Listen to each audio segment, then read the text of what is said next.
Jacob Carter's fingers trembled as he focused on the security monitors in his home office. His breath caught. On the screen, Elena, the young homeless woman he had recently hired to care for his infant daughter, Emily, appeared to be performing some kind of medical procedure on the fragile baby. "Should I intervene, sir?" his security chief, Richard Kane, asked urgently. Jacob couldn't form a response. His thoughts spiraled back to 48 hours earlier, the moment his life took a devastating turn. 2 days prior, Jacob's wife, Abigail, had been the picture of elegance at their annual charity gala held at their estate in Brookdale. At 8 months pregnant, she had insisted on hosting the event despite Jacob's misgivings. "This fundraiser changes lives, Jacob," she had said with the determined smile he had fallen for years ago. "Our little girl would want us to do this." But halfway through her opening remarks, Abigail collapsed. The sickening sound of her body hitting the polished oak floor echoed in Jacob's mind. In the ambulance, she had managed a faint whisper, "Jacob, there's something I need to tell you." Those were the last words she ever said to him. At New Haven Memorial Hospital, Abigail was rushed into surgery. Dr. Saunders pulled Jacob aside, his expression heavy with sorrow. "Mr. Carter, there are complications. The placenta has separated from the uterine wall. We need to perform an emergency cesarean section, but her blood pressure is critically low." Jacob, a self-made billionaire used to bending the world to his will, felt completely helpless. "Do whatever it takes to save them both," he pleaded. "No expense is too great." But even his vast fortune couldn't rewrite destiny. Abigail didn't survive. Their daughter, Emily, was born 7 weeks premature, diagnosed with a severe congenital heart defect. As if that tragedy wasn't enough, Jacob's phone buzzed while he sat in the hospital chapel. His CFO's voice quivered. "Mr. Carter, I need to inform you, the Lincoln Fund investment was a fraud. We've lost nearly half the company's liquid assets." Jacob barely processed the words. Almost 50% of his wealth was gone, yet all he could focus on was Abigail's unfinished sentence and his tiny daughter fighting for her life in the neonatal intensive care unit. That first night with Emily felt like an eternity. The rhythmic beeping of her monitors filled the room. She was so tiny, barely weighing 5 pounds, her body overwhelmed by wires and tubes. A nurse had tried to guide Jacob through holding her, but his hands, more accustomed to signing contracts and managing deals, felt clumsy and alien. "Your daughter needs you to be her rock," the nurse had said softly. But Jacob felt like he was crumbling inside. The next morning, his sister, Monica, arrived, her heels clicking against the hospital tiles as she typed furiously on her phone. "The board has called an emergency meeting," she announced curtly. "They're questioning your ability to lead the company under these circumstances." "These circumstances?" Jacob snapped, his voice rising. "You mean my wife's death and my critically ill daughter?" Monica's tone softened, though her resolve remained firm. "Jacob, you have to think practically. The company needs you. You can hire the best caregivers to look after Emily." And so he tried. Over the next 2 days, Jacob hired the most highly rated baby nurses in the tri-state area. Each came with glowing recommendations, but none stayed. The last one, Margaret Bennett, packed her bag at 3 in the morning. "The baby requires constant medical attention," she explained apologetically. "This is beyond my skill set. I'm sorry." Now, Jacob sat in his office at Morrison Enterprises, staring at yet another resignation letter. 5 professional caregivers, all more qualified than the last, had quit within days. He rubbed his temples, thinking about the previous night. He'd come home late to find Margaret running down the mansion's long driveway, leaving Emily alone in the midst of a breathing episode. "Mr. Morrison," his secretary's voice crackled through the intercom, "the board is ready for you." 8 stern faces greeted him in the conference room. David Wheeler, the lead director, was the first to speak. "Jacob, the company is in a precarious position. That investment fraud cost us nearly half our liquidity. We need your full attention. I'm handling it, Jacob replied firmly. Are you? Monica interrupted. You've hired and lost 5 nannies in less than 2 weeks. The press is picking up on this. Our stock fell 12% this morning. Wheeler leaned forward. We're giving you an ultimatum. Resolve your personal matters within 30 days, or step down as CEO. Jacob left the meeting in a daze. He drove straight to New Haven Memorial for Emily's daily checkup, his mind swirling with despair. 2 weeks ago, his life had been perfect. Now it felt like it was crumbling beyond repair. In the pediatric wing, he heard a baby crying. Following the sound, he came across a young woman in scrubs soothing a restless infant.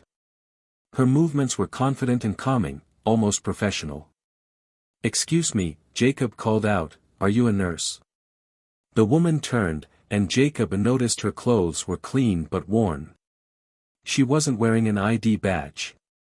Oh, I'm not, she began, but the sound of Emily's cry cut her off. Without hesitation, the woman moved toward Emily, adjusting her position with practiced hands. Her oxygen saturation is low, she murmured, her voice steady. Emily's breathing calmed immediately. Are you a pediatric specialist? Jacob asked, a flicker of hope rising. The woman hesitated. I was studying neonatal care, she said quietly. Before she could say more, Dr. Carter, Emily's cardiologist, entered the room. His eyes narrowed at the sight of her. Miss Caldwell, this area is for authorized personnel only. She just helped my daughter, Jacob interjected. Dr. Carter's tone turned cold. Miss Caldwell is not employed by this hospital. She shouldn't be handling patients. The young woman's face flushed with embarrassment as she turned to leave. Wait, Jacob called after her. Where can I find you? She hesitated. I stay at St. Luke's Church next door. You mean you live there? She nodded. Yes, Mr. Morrison. I sleep in the church. That evening, Jacob sat in his car outside the hospital, watching as the young woman, Elena Caldwell, read bedtime stories to a group of sick children. Despite the exhaustion on her face, her voice was warm and animated. Curious, Jacob had his security chief run a background check. Elena had been a top nursing student, specializing in neonatal care, before abruptly leaving school a year earlier. Her record was spotless, and former professors described her as exceptionally skilled. His phone buzzed. Monica's text read, found another nanny. Yale graduate. 20 years of experience. Starting tomorrow. Jacob glanced back at the hospital window. Elena was now rocking a fussy infant, humming softly. The baby's monitors, which had been erratic moments ago, showed a steady rhythm. Sometimes, Jacob thought, the best solutions come from the most unexpected places. But could he trust his vulnerable daughter to someone who lived in a church? The board would think he had lost his mind. Through the window, Elena continued to hum, her presence seemingly magical. Jacob made a decision. He had nothing left to lose. Before approaching Elena, Jacob needed to know more. He called Richard Klein, his head of security. Jacob Carter flipped through the thick folder that Richard Kane, his security chief, placed on the desk. Her story is unique, Richard began. Until last year, Elena Caldwell was top of her class at Hudson University's nursing program, specializing in neonatal care. Perfect grades, numerous awards. Then, everything fell apart. Jacob opened the folder and stared at a newspaper clipping dated 18 months earlier. The headline read, "Beloved pediatrician Dr. Edward Caldwell closes free clinic." Her father, Richard explained, ran a clinic in Lincoln Heights for over 2 decades. He was a pillar in the community, treating children whose families couldn't afford care. Very respected. The next article in the folder sent a chill through Jacob. Local doctor dies following financial scandal. Someone convinced Dr. Caldwell to invest the clinic's endowment into what they called a guaranteed fund, Richard continued. The clinic lost everything. It shut down, and 2 days later, Dr. Caldwell suffered a fatal heart attack. Jacob felt the pieces click in his mind. The timing matched the Lincoln Fund scandal, the very scheme that had cost his company millions. The scammer? Jacob asked, his voice sharp.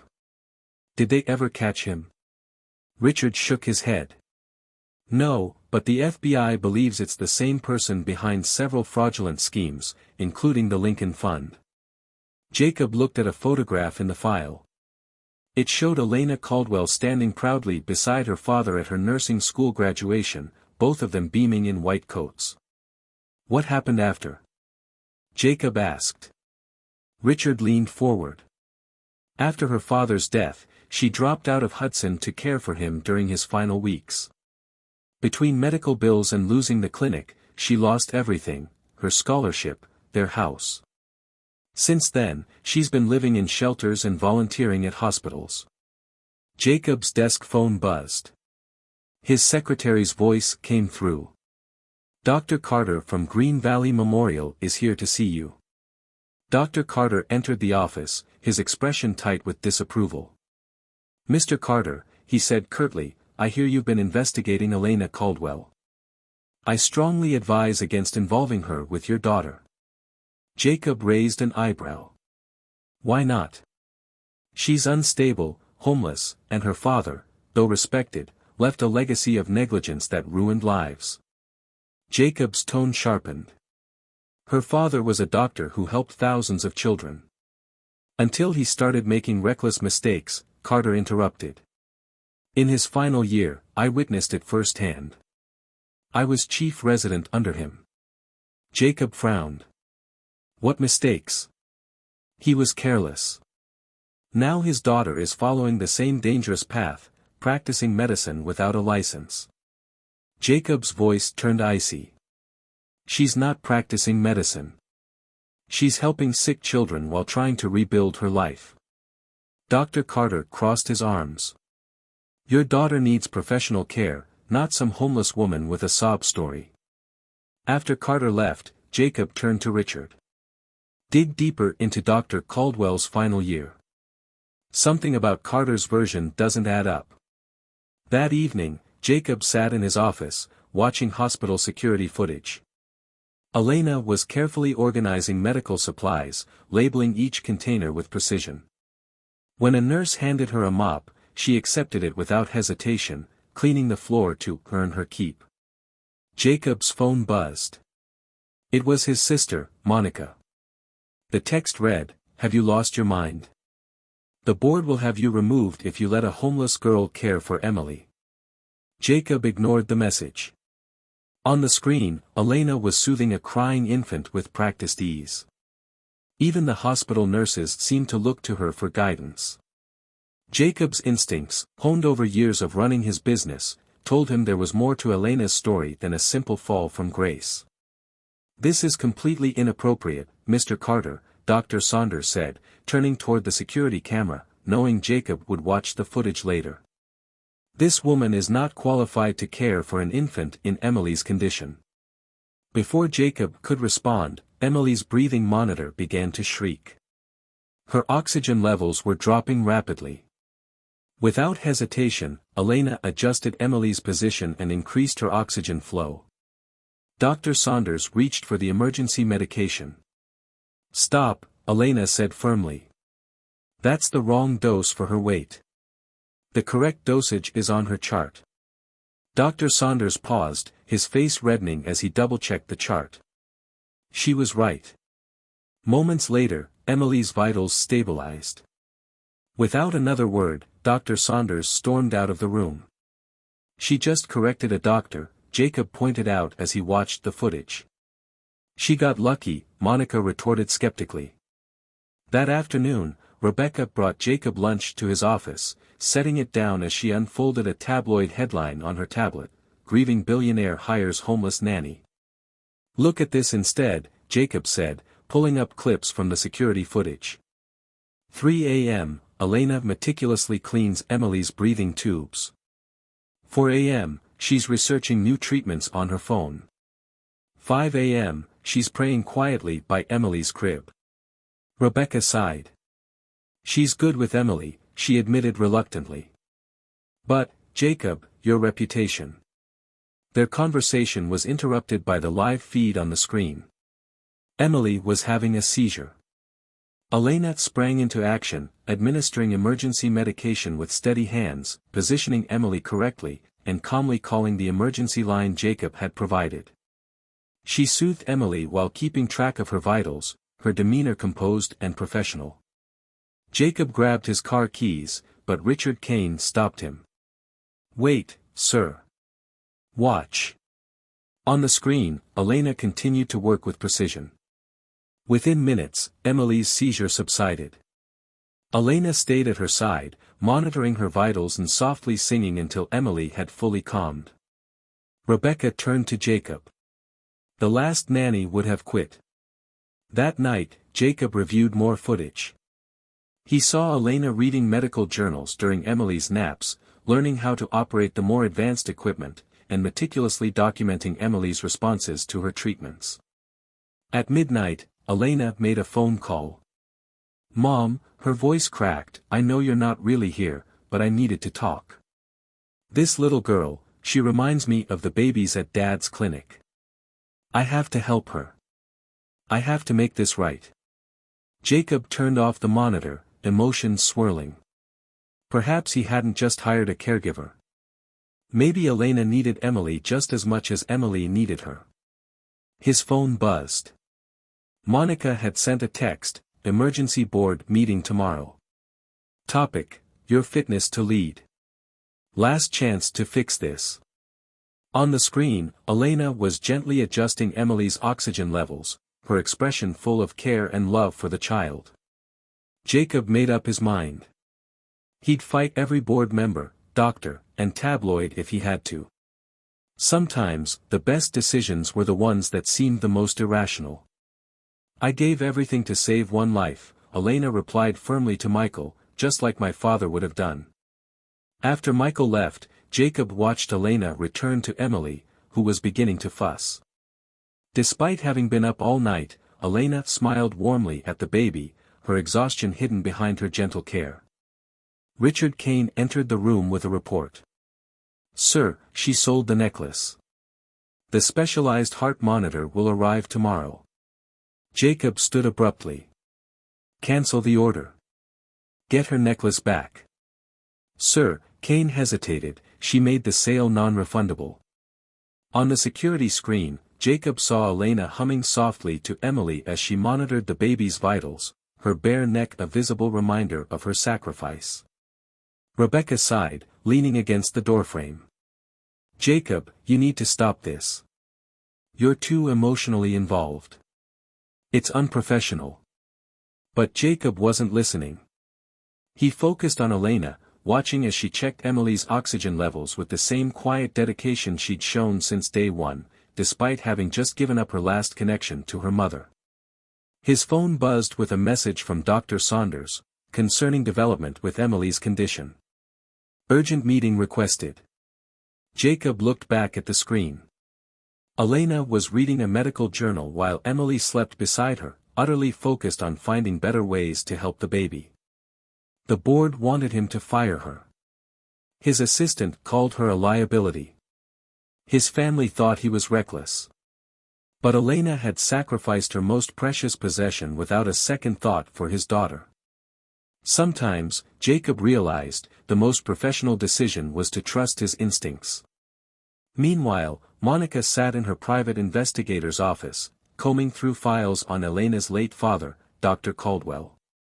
"Dig deeper into his final case," she insisted.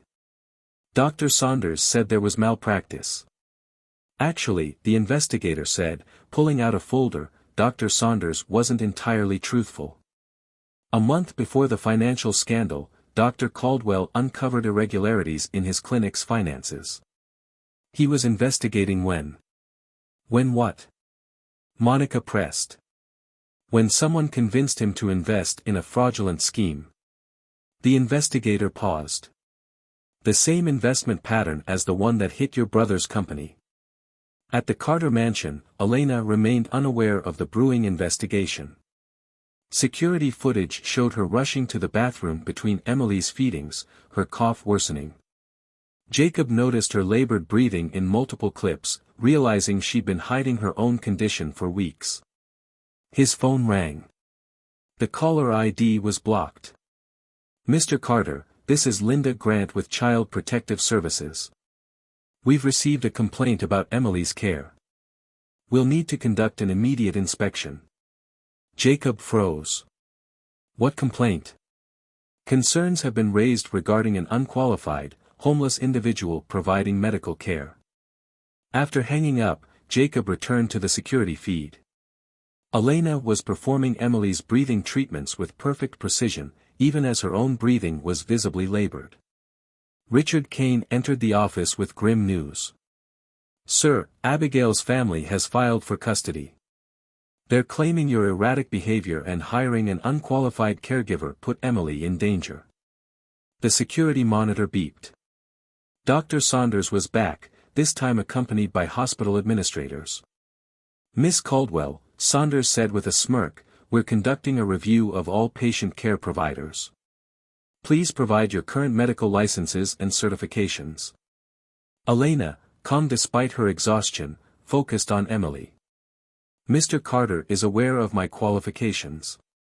So you admit to practicing medicine without a license?" Saunders pressed. Before Elena could respond, another coughing fit doubled her over. She turned away from Emily, clutching her chest. Jacob burst into the nursery. "Elena, are you okay?" "I'm fine," she gasped, though her pale face said otherwise. "Emily needs her medication." "You need a doctor," Jacob insisted. "No hospitals," Elena pleaded, her voice faint. "Emily needs me here." Saunders seized the opportunity. "If you're ill, Miss Caldwell, you're a risk to the baby.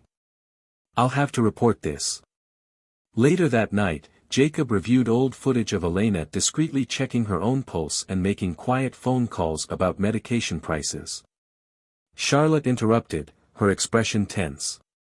"The investigator found something," she said, holding up a file. "Pull up Dr. Caldwell's records." Jacob accessed the files. A baby had died at Dr. Caldwell's clinic the year before, supposedly due to negligence. Saunders had blamed Dr. Caldwell, but Charlotte pointed to the autopsy report. "The baby didn't die from a heart condition," she explained. "It was a reaction to counterfeit medication." Jacob's heart sank as the pieces fell into place. Someone had replaced real drugs with fakes. Dr. Caldwell had discovered the scheme, and a week later, he was approached with the fraudulent investment. The same scam that hit Jacob's company. The security feed showed Elena coughing again, hiding it from the staff. Kane entered, holding a file. "Sir, I pulled Elena's medical records. She has the same congenital heart condition as Emily.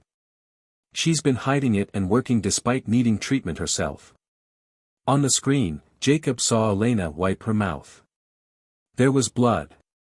His phone buzzed again. "CPS inspection, 9 a.m. Another message followed, "Emergency board meeting about your leadership." A third, "Custody hearing scheduled for tomorrow." The footage showed Elena collapsing briefly against Emily's crib before pulling herself upright, still reaching for Emily's medication. Jacob's heart ached.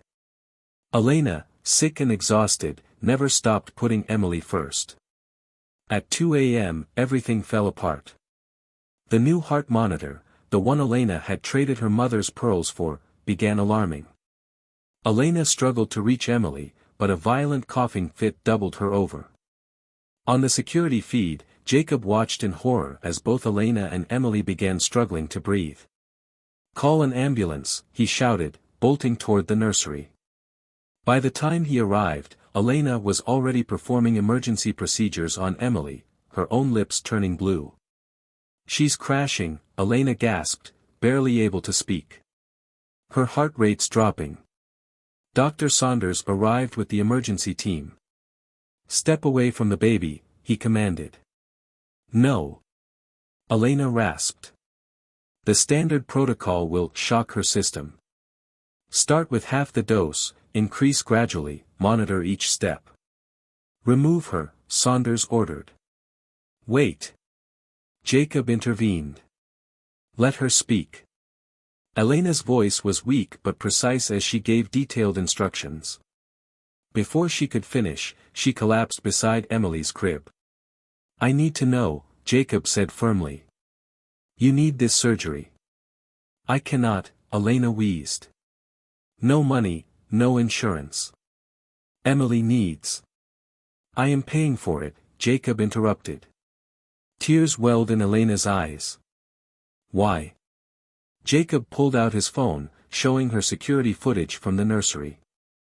"Because even when you were dying, you put my daughter first." Monica appeared at the door. "The custody hearing is in 5 hours. The board votes in 3. Dr. Saunders is testifying against you at both." Elena reached for Jacob's hand. "Do not lose Emily because of me, Mr. Carter." A nurse entered the room, holding a file. "We found something in Miss Caldwell's blood work," she said.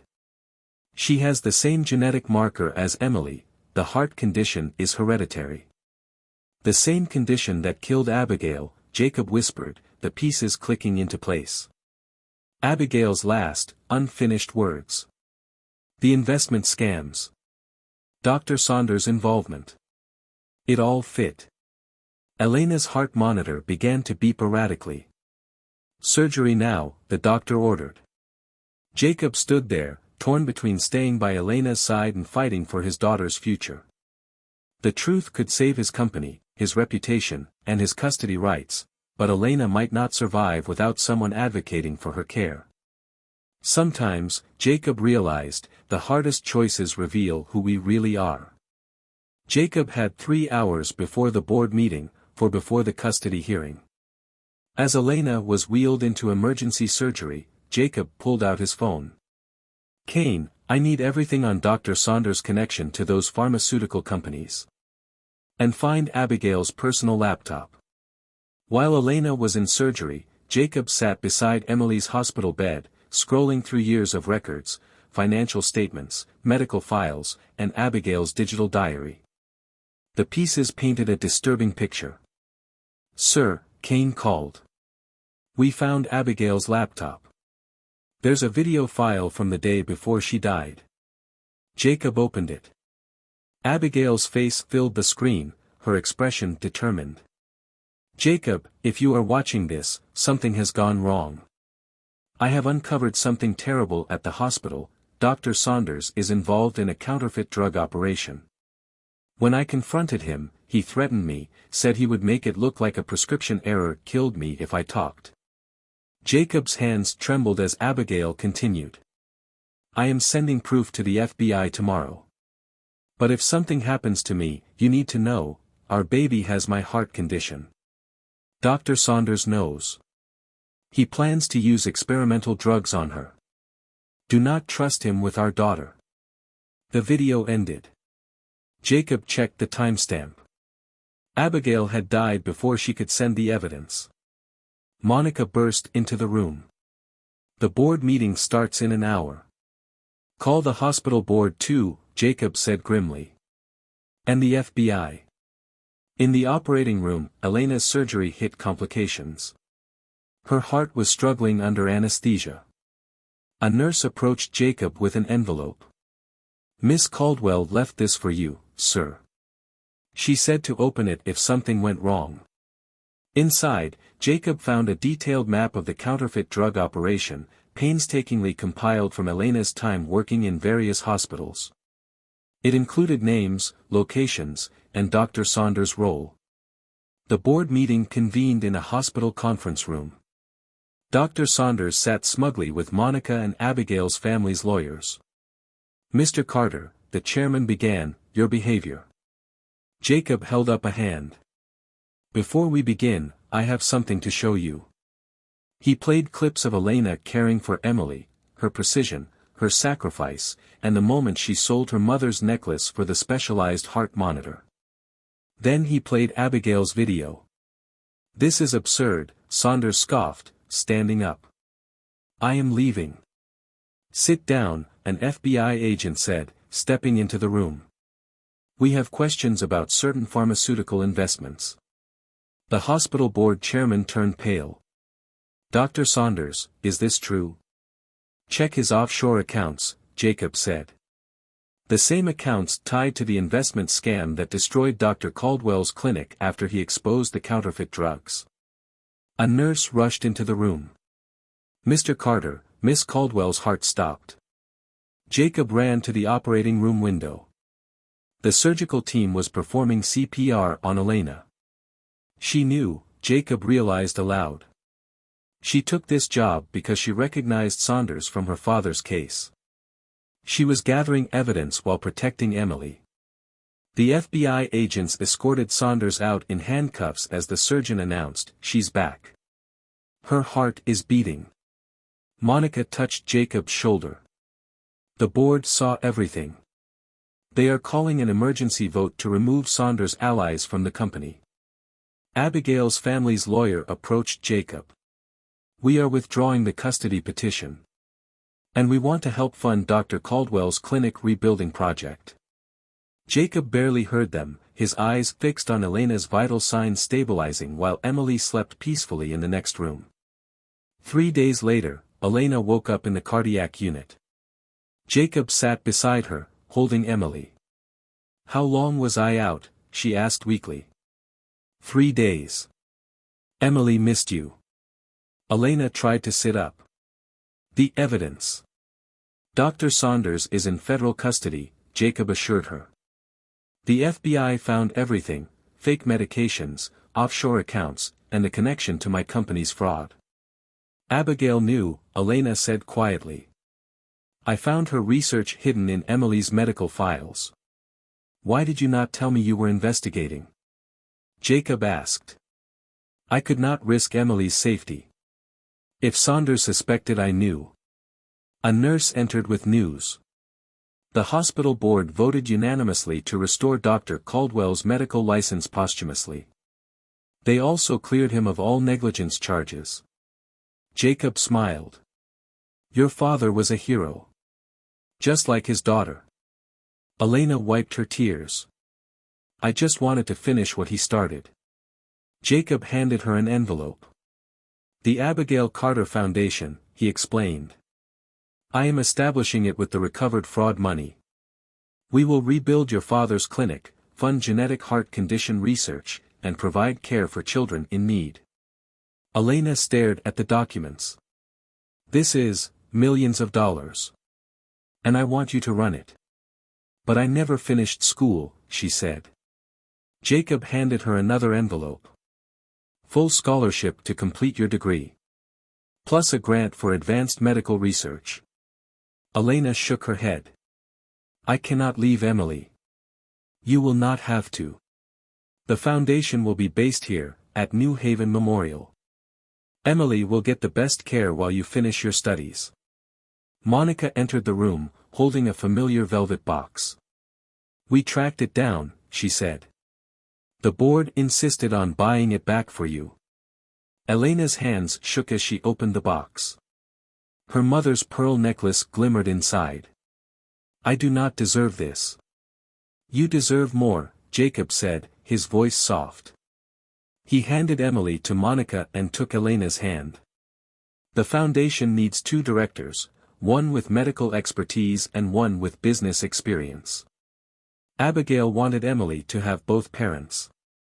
Elena's heart monitor began to beat faster. "I am not asking because of the foundation," Jacob continued, "or Emily, or guilt. I am asking because you showed me what real love looks like. I watched you sacrifice everything for my daughter. I watched you fight for truth and justice, even while battling your own illness. I watched you become the answer to Abigail's prayers," Jacob said softly, still holding Elena's hand. Rebecca entered with a stack of papers from the board, pausing when she saw Jacob's gesture. A rare smile crossed her face. "The foundation announcement goes public tomorrow," she said. "People magazine wants to do a cover story, Homeless Hero Saves Billionaire's Baby, Exposes Medical Fraud." "No interviews," Elena said firmly. "The foundation is not about me. It is about helping others. Like your father did," Jacob added, "and like Abigail wanted." Emily reached for Elena from Monica's arms. Jacob smiled. "She needs a mother," he said gently. "I need a partner. The foundation needs a director. But more than anything, I need you, because watching you these past weeks has made me believe in love again." Elena looked at Emily, then back at Jacob. "This is crazy." Monica interrupted, her tone lighter than before. "Our family fully supports this. After watching those security tapes, I realize we were wrong about you." "I was wrong." Jacob squeezed Elena's hand. "The press will call me insane, and society will gossip. But sometimes, the craziest decisions turn out to be the right ones." Tears filled Elena's eyes. "Abigail would be grateful her daughter found a mother who would sacrifice everything for her," Jacob said. "And that her husband found someone who embodies everything she stood for." The hospital intercom announced the end of visiting hours. Jacob stood and looked at Elena. "Think about it," he said. "The foundation launches next week. We will need your answer by then." Elena glanced at Emily, who had fallen asleep holding her finger. Then her eyes moved to the pearl necklace, a symbol of her mother's final wish to help others. Finally, she looked at Jacob, the man who had trusted her when no one else would. Sometimes, life's greatest gifts come disguised as its toughest challenges. 6 months later, Elena stood at her graduation from Hudson University Medical School. The dean had arranged a special ceremony to accommodate her delayed completion. Elena Caldwell, the dean announced, graduating summa cum laude in pediatric nursing, with special recognition for her role in exposing the counterfeit medication scandal. From the audience, Jacob beamed with pride, holding Emily, now 9 months old and thriving under the treatment protocols Elena had helped develop. Monica sat beside him, fully supportive after months of working with Elena on the foundation. "It's hard to believe she was living in a church a year ago," Monica whispered. After receiving her diploma, Elena stepped to the podium to deliver her speech as class representative. "My father taught me that true wealth is not in bank accounts, it is in the lives we touch," she began, pausing as she noticed Michael, her ex-fiancé, quietly slipping into the back of the auditorium. "When I lost everything," Elena continued, "I learned that our greatest setbacks often lead us to our true purpose." The audience included dozens of families from her father's former clinic, now benefiting from the Catherine Carter Foundation's programs. The foundation served over 500 children with heart conditions, ensuring every one of them received care, regardless of financial status. Jacob touched the small box in his pocket. The hospital had not felt like the right moment for a proposal, too emotional, too rushed. But now, watching Elena on stage, he knew the time was right. As the audience gave Elena a standing ovation, Michael approached her. "Impressive work," he said. "My father's hospital board would like to discuss a partnership with your foundation." "Our foundation," Jacob corrected, joining them. Emily reached for Elena, and her face lit up as she held the baby. "You have changed," Michael said quietly. "Life has a way of showing us who we really are," Elena replied. After Michael left, families from the clinic surrounded Elena, sharing stories of how the foundation had changed their lives. Jacob waited until the crowd thinned. "There's something I need to ask you," he began, stepping forward as Elena cradled Emily. "Watching you up there today, I realized something. You did not just save Emily's life. You did not just expose a criminal conspiracy. You showed me what true integrity looks like." Jacob knelt, pulling out the box. "Wait," Monica interrupted, holding up her phone. "The mansion security cameras are still recording." Elena laughed. Those cameras changed my life. They showed us the truth, Jacob agreed. About love, about courage, about what really matters. He opened the box, revealing not a diamond ring, but a familiar pearl necklace.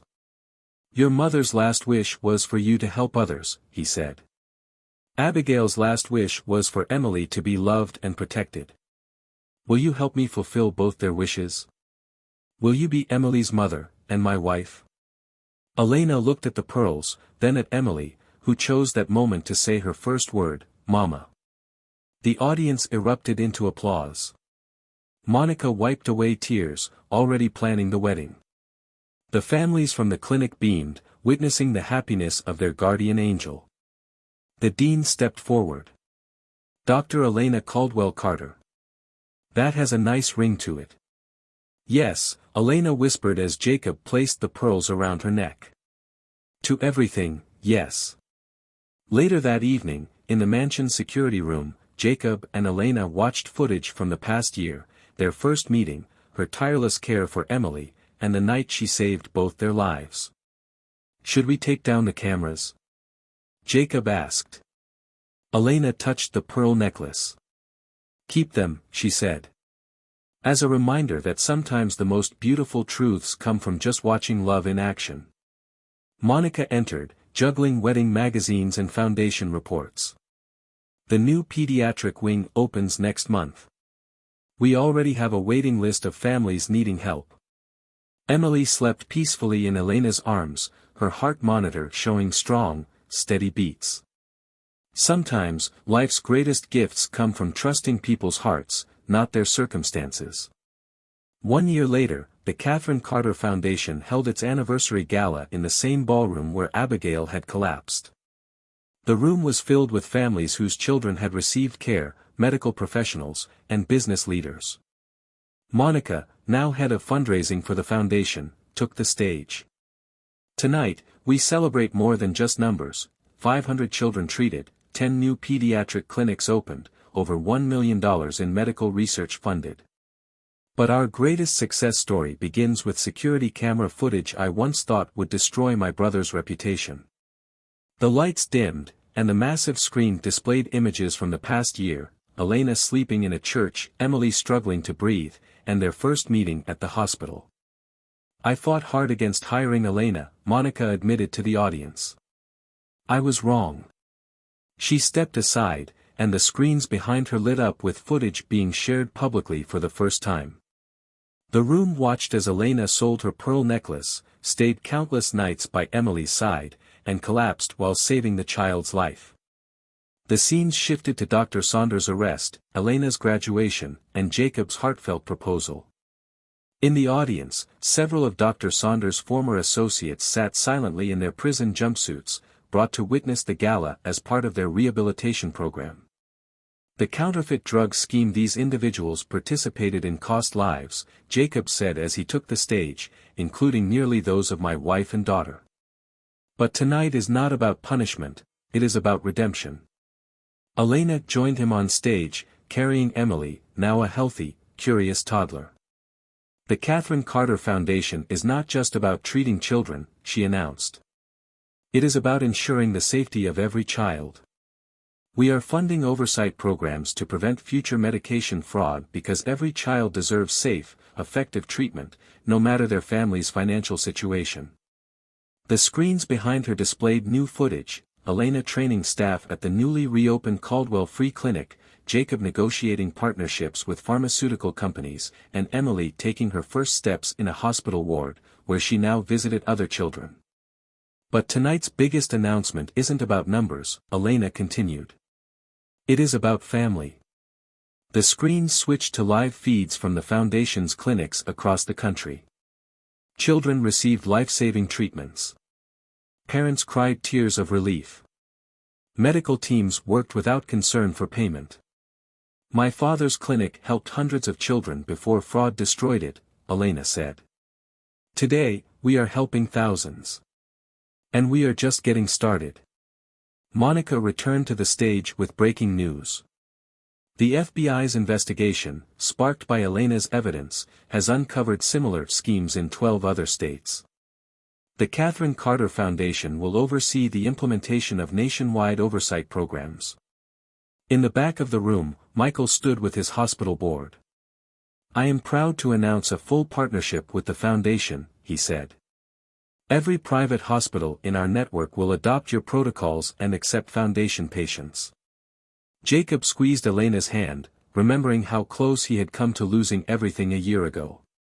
"I thought hiring a homeless girl was the biggest risk I had ever taken," he said. "Instead, it was the best decision of my life."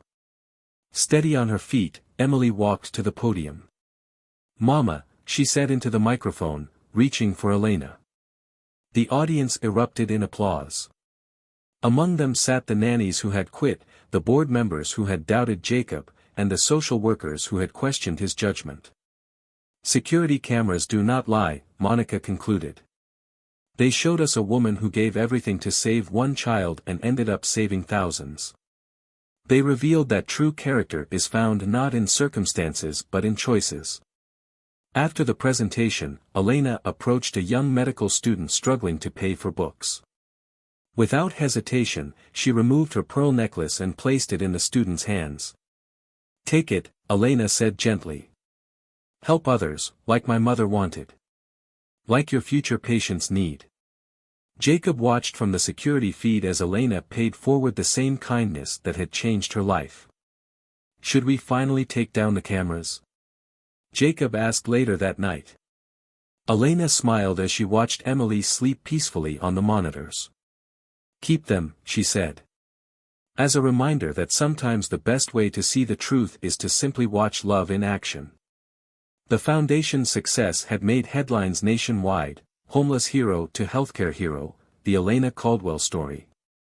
But Elena refused to make it about herself, keeping the focus on the children, just as her father had done. Occasionally, the security footage from that first night still played during promotional events, a desperate father, a sick baby, and a homeless girl who turned out to be an angel in disguise. "You know what Abigail's last words were going to be?" Jacob asked one night as they watched Emily sleep.